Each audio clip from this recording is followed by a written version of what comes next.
We spent the first 2 weeks of our Leviticus study simply preparing the background and laying the groundwork to make Leviticus more understandable, enjoyable, and hopefully meaningful for you. Now, I'd like to reiterate from an earlier lesson a few principles that we need to keep in mind all during our study. First, this is so important. God divides, He elects, and He separates. That is, Jehovah draws very strict boundaries. He makes hard and fast distinctions among people, among nations, among worship practices. He is intolerant of evil and sin, and He reserves unto Himself the exclusive right to pronounce which is which. He excludes those who are not His people. And at the time of Leviticus, His people were only the people of Israel. Second of all, Leviticus offers us the priestly worldview. It is written through the eyes of God's newly ordered group of priests who come exclusively from the tribe of Levi. Third, God classifies sin in two basic categories: intentional and unintentional. This is quite different from the typical way we humans think about sin, which is more along the lines of big or little, trivial or terrible, inconsequential or salvation threatening. And fourth, the sacrificial system we're about to study does not deal with intentional sins. All this is so important to understand.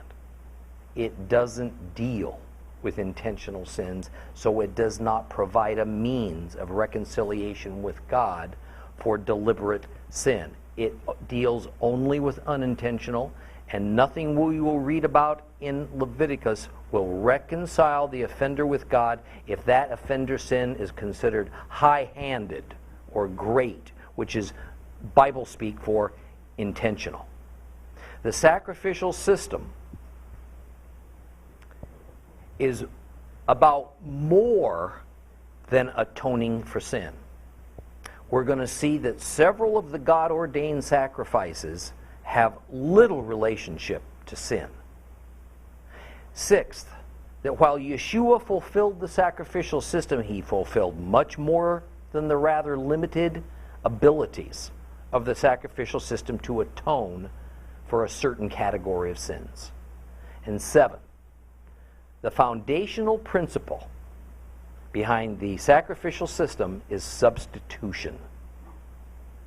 That is, the deaths of animals were going to take the place of, they were going to substitute for what rightly should have been the deaths of the humans who were guilty of sinning against Jehovah. Eighth, Leviticus is the middle book of the book series of Exodus, Leviticus, and Numbers. We need to read Leviticus as though it's just a continuation of Exodus, which then eventually just rolls right on in to Numbers.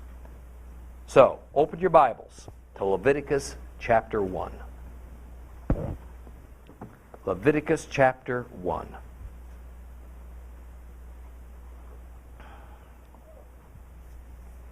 Adonai called to Moshe and spoke to him from the tent of meeting, and he said, "Speak to the people of Israel and say to them, when any of you brings an offering to Adonai, you may bring your animal offering either from the herd or from the flock.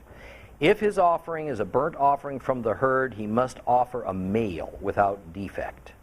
He is to bring it to the entrance of the tent of meeting so that it can be accepted by Adonai. He is to lay his hand upon the head of the burnt offering, and it will be accepted on his behalf to make atonement for him. He is to slaughter the young bull before Adonai, and the sons of Aaron, the Kohanim, the priests, are to present the blood.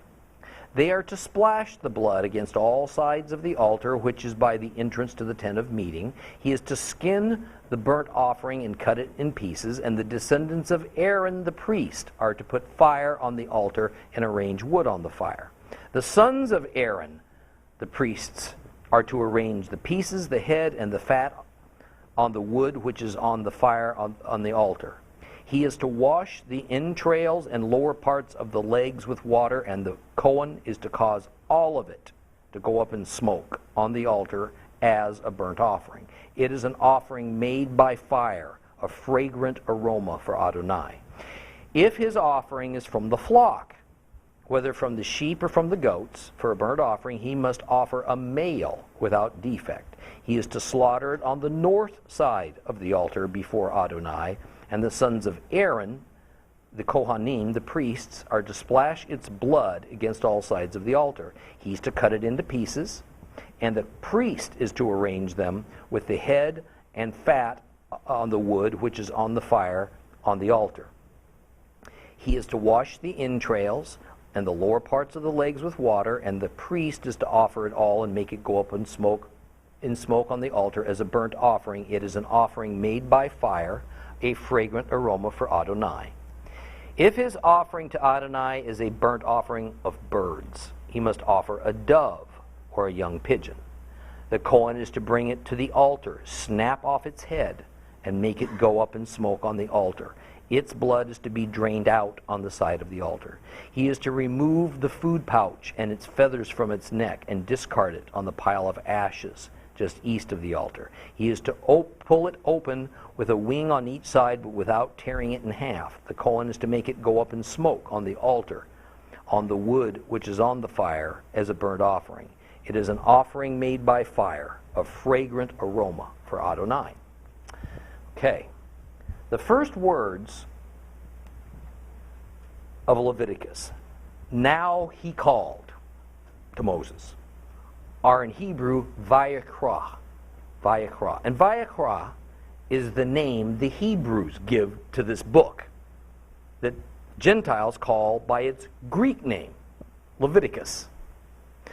Now, though these first few words, now he called, sounds kind of quaint to us, they carry a weighty meaning that's important for us to grasp.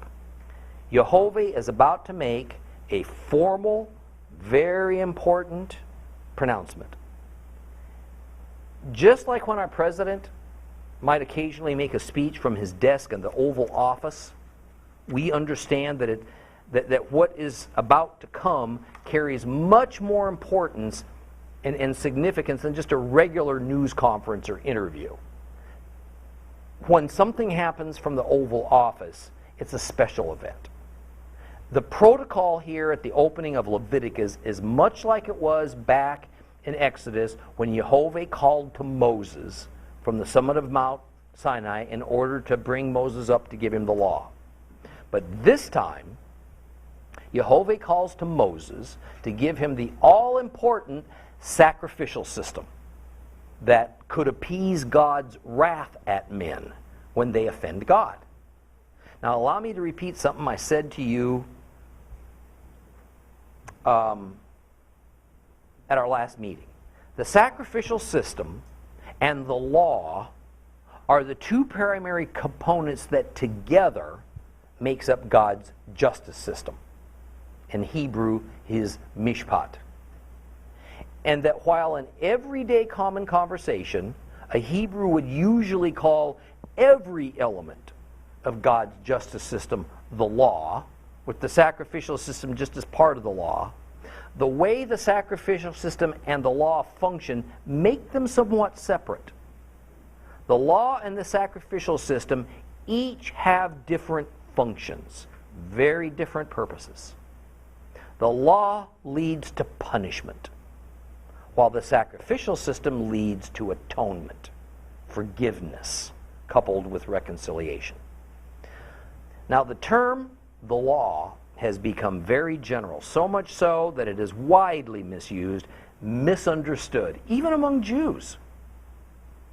It is especially misused and wildly, and I think to a degree willfully, misused within the Christian church. Let me explain.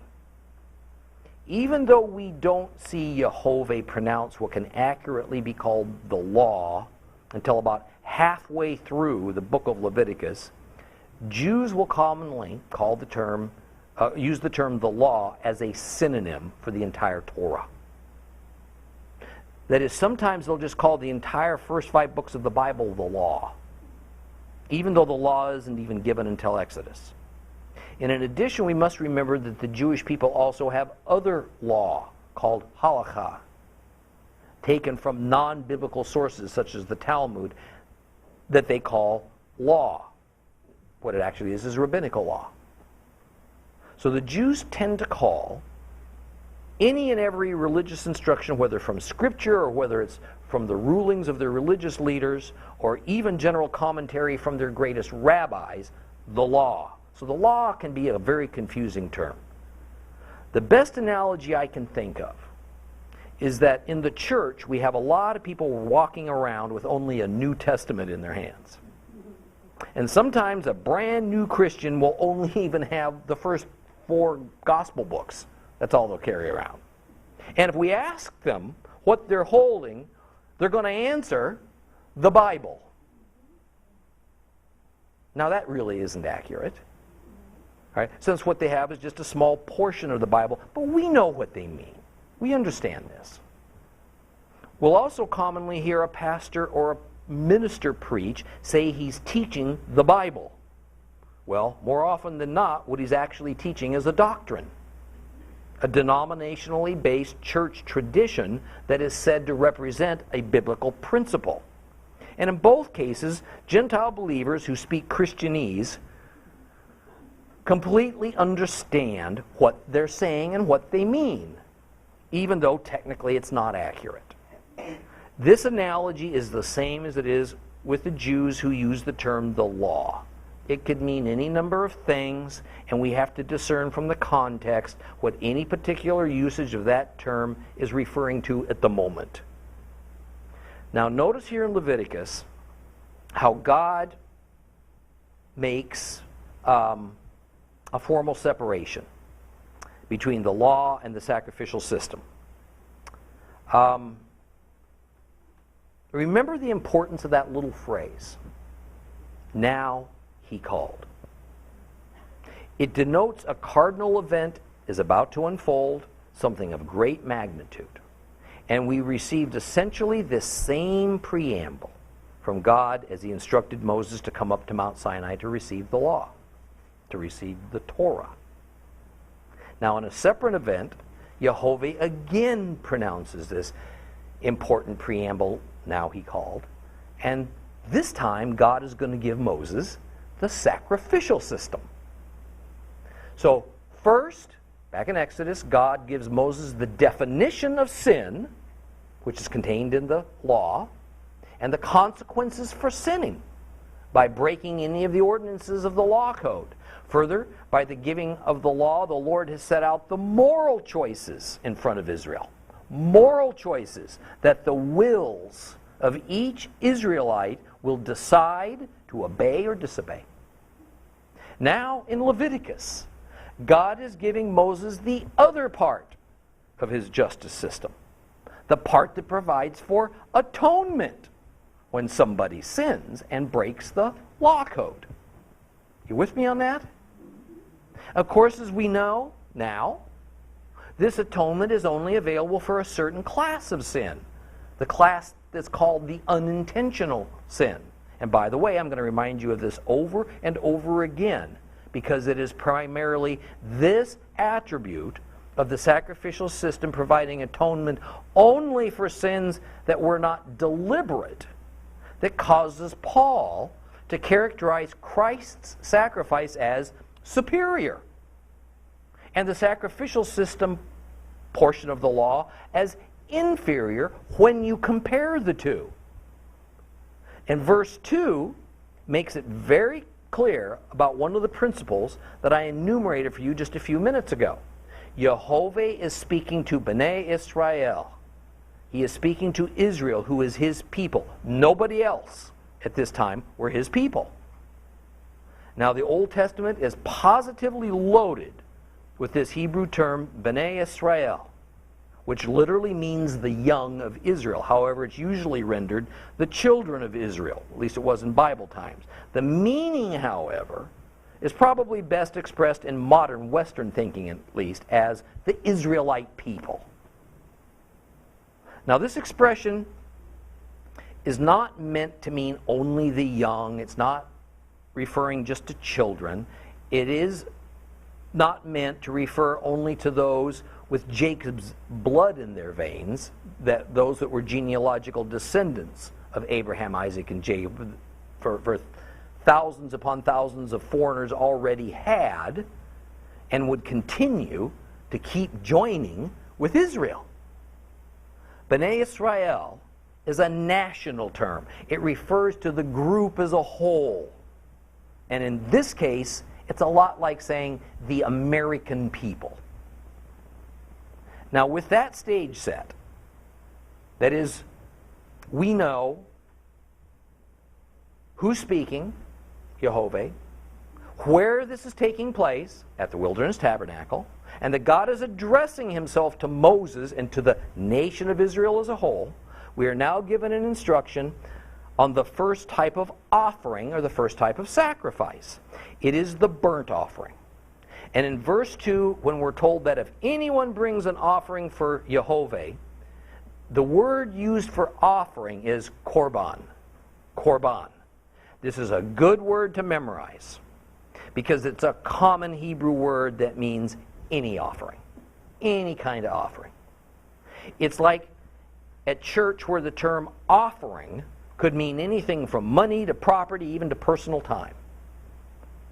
And the offering could be for the general fund, it could be for something specific, it could mean our regular tithe, it could mean something above the tithe, irregular giving. If one doesn't tithe, or perhaps it's just a token donation while visiting a church or a synagogue. So the korban is not the specific name for a particular class of sacrifice called a burnt offering. Each class of offering, each type of korban we're going to encounter is going to have a specific Hebrew name. And in the case of the burnt offering, it is Olah. Olah. Now, Olah is the original Hebrew word that we almost universally translate as burnt offering. Now, I'd like to get a little technical here for a moment. The term burnt offering is what scholars call a functional definition, or a functional translation of the Hebrew word Olah.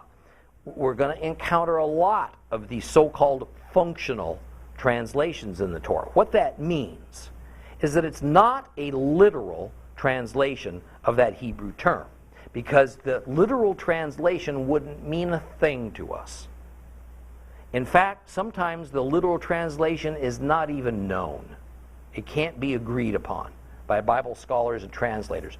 Literally, Olah is thought to mean either ascend or go up or to bring near. Literally, that's what it means. So most literally, Olah would translate as a near offering or an ascend offering. Now that's so peculiar to our culture and our ears that the translators thought it would serve no purpose to translate it that way. So instead of giving it a literal translation of the word Olah, it was determined it would be better to give to the readers the function or the purpose of that offering. And that function is as an offering to the Lord that's burned up with fire on the altar, hence a burnt offering. So burnt offering is how Olah is typically translated, and it's not wrong. It just doesn't include the sense that by burning up the offering, it emits smoke, which brings it near to God by ascending up to Him in heaven. That's the idea of it. Now, I'm not necessarily going to break down the names of every sacrifice to the tiniest detail, like I just did with the Olah, the burnt offering. I simply want you to understand what a functional translation is, and that many times in the Bible we're going to get functional rather than literal translations of words. And there's nothing wrong about that. But sometimes we can get a lot more understanding if we'll also examine the original Hebrew word and go ahead and translate it literally, because then it exposes the Hebrew mindset and the Middle Eastern culture of that era. It helps us to get a better idea of what those people's mental picture was when they were doing these things. And in the case of Olah, the near offering, or the ascend offering, that we commonly refer to as the burnt offering, by looking at the words literally, we see that the smoke, it is the smoke, and where that smoke is going, that is the key element of the effectiveness of that offering. And I'm going to show you why the smoke is so key in just a moment. Now, the type of burnt offering that we see here in chapter 1 is what I would best term a personal offering. That is, this offering, several other offerings we're going to study, is made by individuals, by private persons, on behalf of that person. This is opposed to later on in Leviticus, we're going to see special offerings and sacrifices, including burnt offerings that are made on behalf of the nation of Israel. National offerings. This sets up an important principle that's used throughout the Bible, that God deals with Israel and He deals with us on both an individual level and on a corporate level, a group level.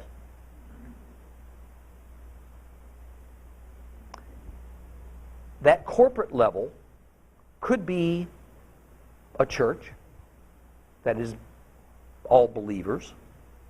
It could be a nation. It could be a family. When we read end times prophecies, we'll read about God making a distinction among individuals. For instance, He'll put a mark, we're told, on the foreheads of certain people, chosen person by person by person, for the purpose of keeping them safe and for the purpose of identifying those who will be saved, as opposed to those who are unmarked, who will be damned.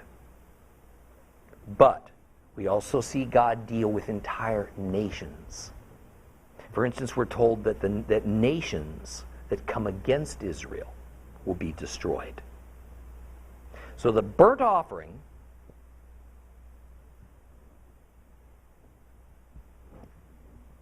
of Leviticus 1 is a personal, individual offering of sacrifice. It's also technically considered a food offering. Now, meat was a luxury item in the time of Moses. Still is. It still was in Yeshua's day. So while the entire animal used for a burnt offering was killed, it was thrown onto the altar to be completely burned up, that was not the case with other types of animal sacrifices. Rather, there was a procedure in which only certain parts of the sacrificial animal were put onto the brazen altar to be consumed by fire, and then the remainder of it was allowed to be used for food. Depending on the situation, it would be eaten by the priests, or it would be eaten by the person who brought the sacrifice, or in some instances, it would be shared among them. In fact,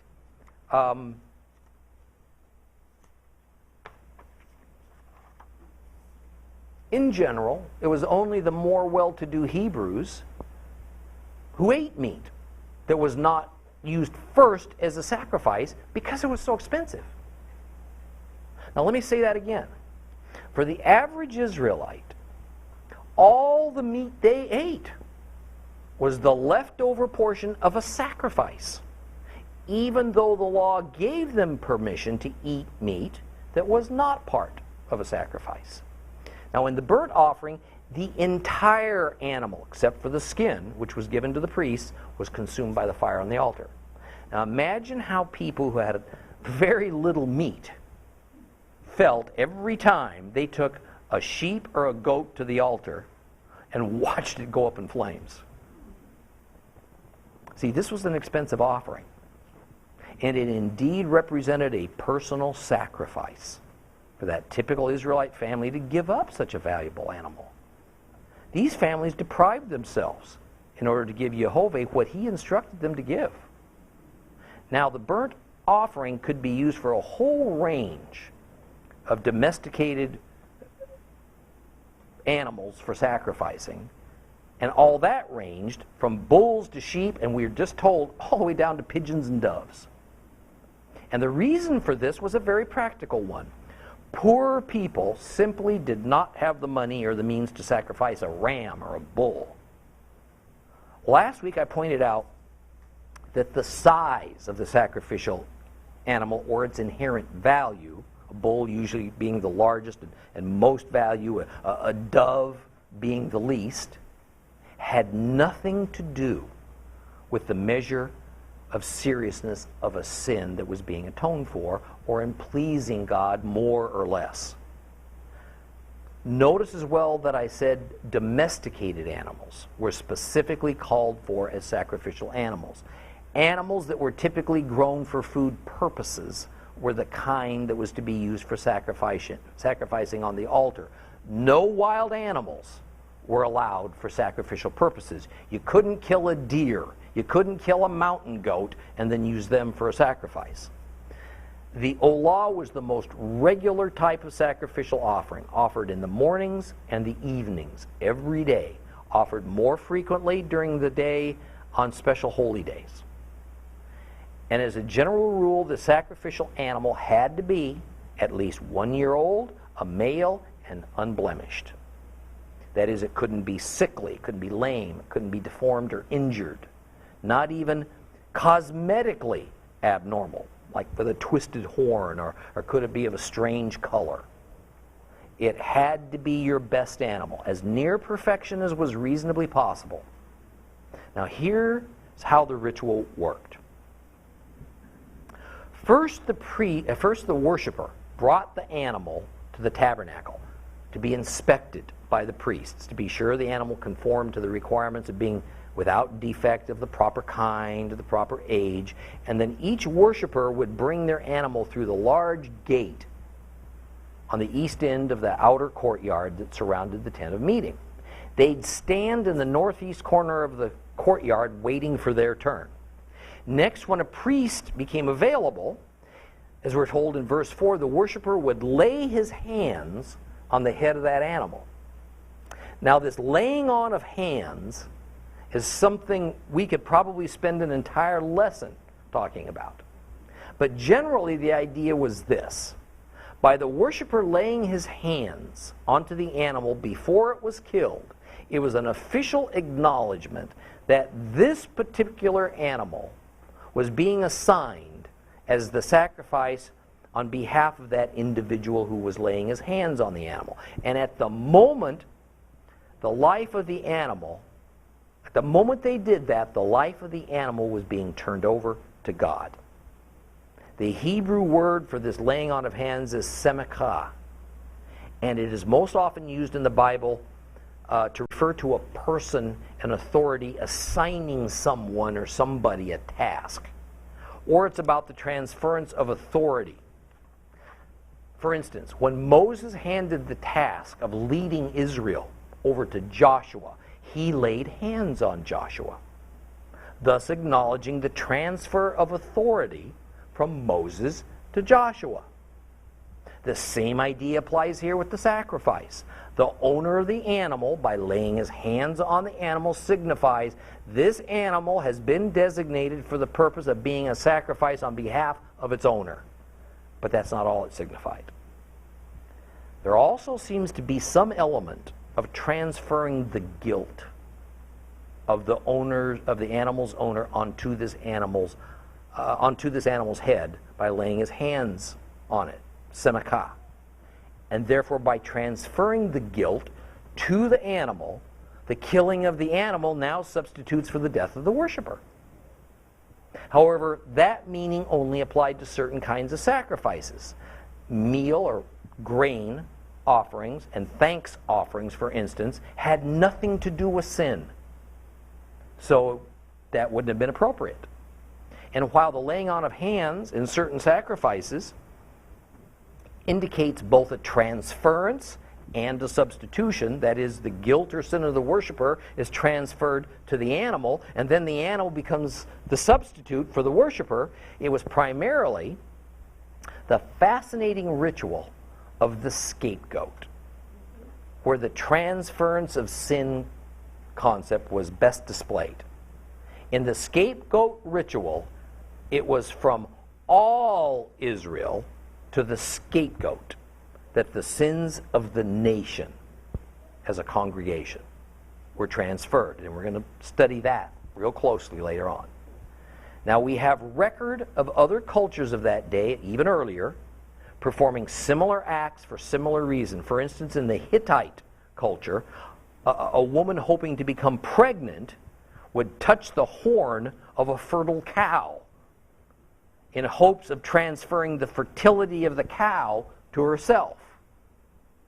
Now, though we're not told so, it's very likely some type of prayer was said or psalm was sung as hands were being laid on that animal, probably both by the worshiper and the priest. There are a lot of biblical psalms and other songs from Hebrew tradition that mention burnt offerings, and very likely one or more of those was used. Psalms 40, 51, and 66 were almost certainly eventually used during this portion of the sacrificial procedure. Now, I say eventually because the Psalms weren't even written for 300 years or more after the wilderness tabernacle was built. And second, because as I mentioned in my introduction to Leviticus, we know that the sacrificial procedures changed and they evolved over the centuries. Well, after laying hands on the animal, it was then killed. It was the worshiper, not the priest, who killed the animal. And this was accomplished at the north side of the altar. Now, probably the animal, depending on the kind, was tied to one of the 4 horns on the altar, then its throat was slit. Now, actually, what the procedure did was to cut the main artery going through the animal's neck, thereby causing almost immediate unconsciousness and death. The Bible uses a very specific word for the slaying of a sacrificial animal, shahat. Shahat. And its meaning includes the exact way that the animal was to be slain so as to be as humane and as painless and as quick as possible. And it was done in a manner that would allow some or all of its blood to be captured in an authorized sacrificial vessel. The blood was then offered to God, and finally it was splashed on the sides of the brazen altar. Next, the animal was skinned. It was chopped up, sectioned into pieces. And typically the worshiper was also responsible to do this task, as well as to wash the inner organs with water. But that diminished over time, and the priests and the Levites took over more and more of that task. Then the attending priest would put these chunks of meat onto the altar one by one to be consumed by the fire. Now, a slightly different procedure occurs if the burnt offering, the Olah, is to be a bird, because its size and anatomy makes cutting its throat and sectioning it impractical. Notice how the worshiper, the common man, performs most of the duties. The priest just officiates. He catches the blood in a ritual container. The priest splashes the blood on the side of the altar. The priest puts the meat onto the flame. And when we can visualize this scene, we begin to understand just how passive and sterile the church has become in our worship activities. Our involvement in worship is usually reduced to showing up. Maybe watching and listening. Not so by God's plan.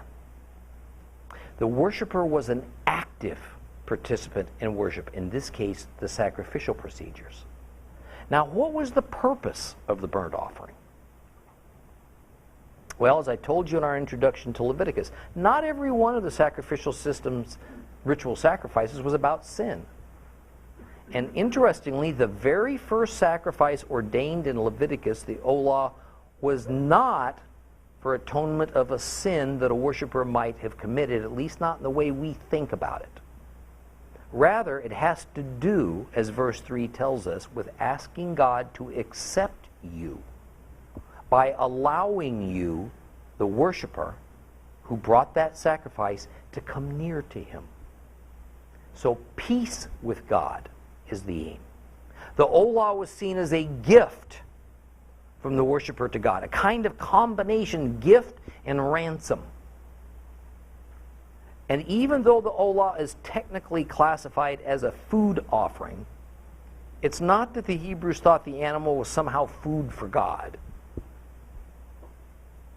Rather, as I mentioned earlier, it's more about the smoke that was emitted from the burning flesh that ascended upward to God in the heavens that was in their minds.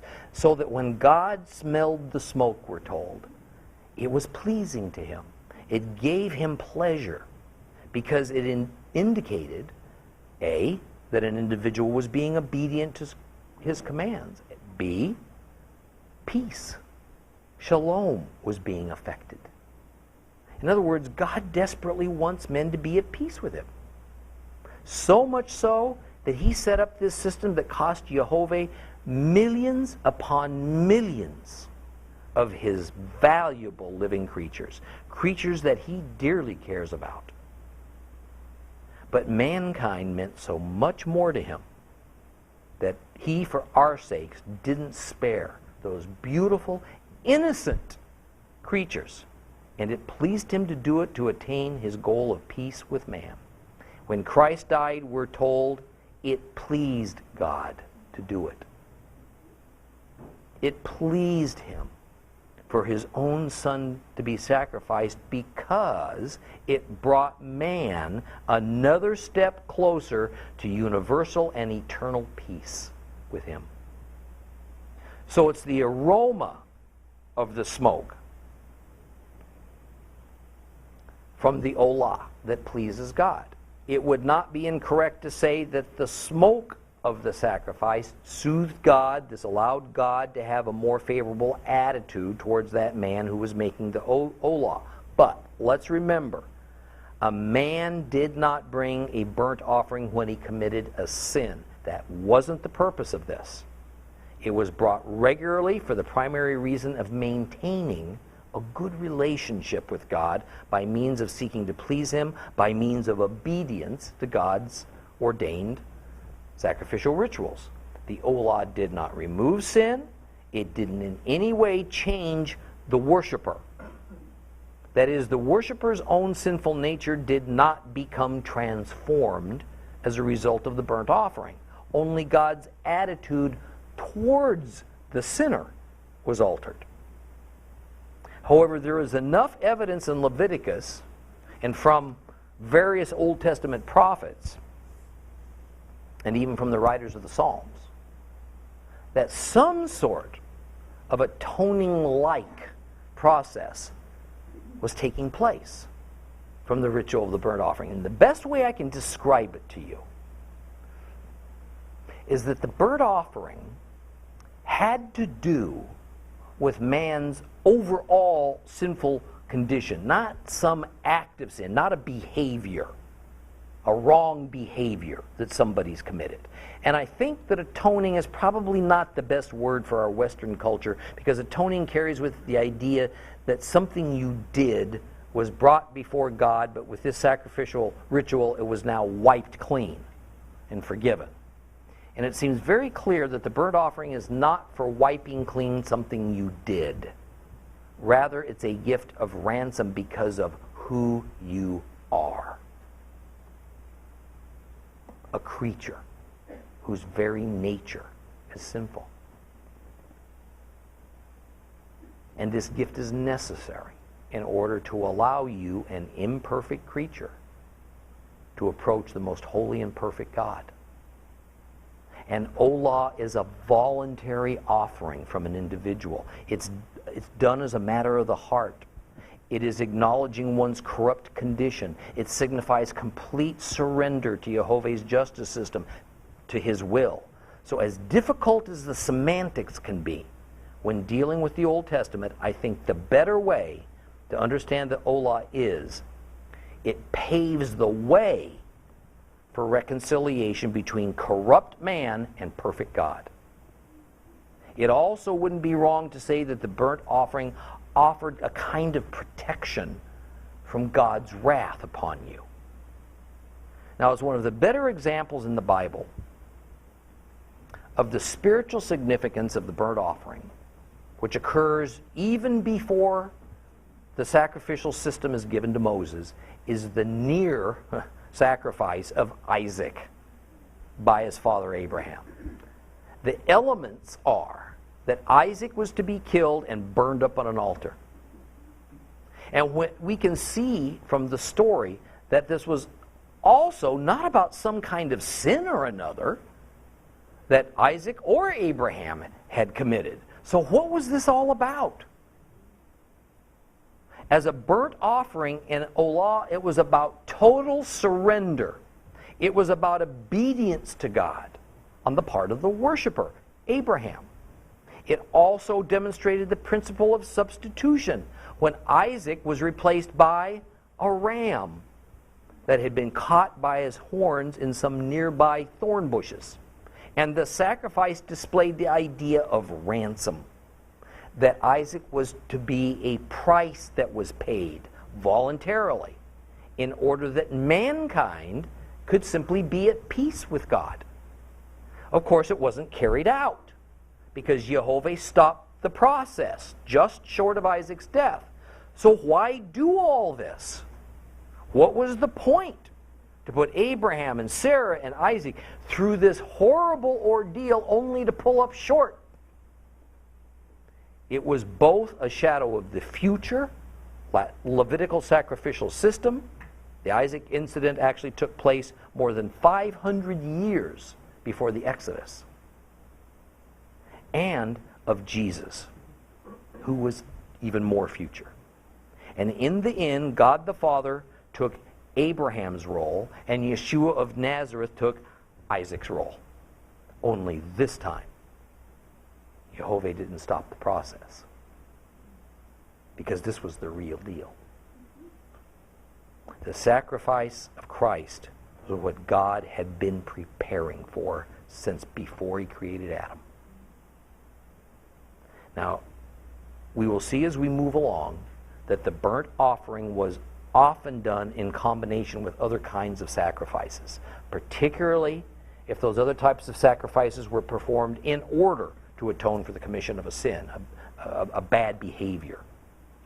But in chapter 1, the foundational principles behind all sacrifices are being established. And chief among these principles is that a priest from the tribe of Levi must officiate over the sacrifice. Otherwise, it's not only invalid, it's actually liable to bring defilement upon the holy sanctuary.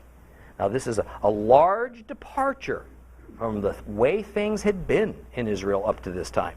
Because until these ritual laws were given to Moses, each Hebrew family performed their own rites, their own rituals, with the senior firstborn of the family acting as a kind of family priest. This centuries-old tradition was now outlawed, and it was turned over to this newly established priesthood of Israel. And by the way, Israel did not easily accept this new reality. And the firstborns of every family in particular didn't appreciate this loss of status that these laws of Moses took away from them. The other thing that we find is that only the priests are authorized to handle the blood of the sacrificial creature. And further, some amount of the blood from every sacrifice had to be captured. It had to be splashed onto the holy altar. If the animal's blood was not splashed onto the altar, the sacrifice might well have never taken place. It was invalid now. Blood is the whole point to a sacrifice. Now, we've lightly covered the reason for the requirement that the blood must be splashed onto the brazen altar in lessons from Exodus, and we'll cover it again. But suffice it for now to say that it was only by the means of the blood of the animal contacting the altar that the holiness of the altar infected that blood with its holiness. A preeminent biblical principle of holiness is that once God declares an object or a person to be holy, that state of holiness could, theoretically, be transmitted from object to object, object to person, person to person, and a person to object by means of contact.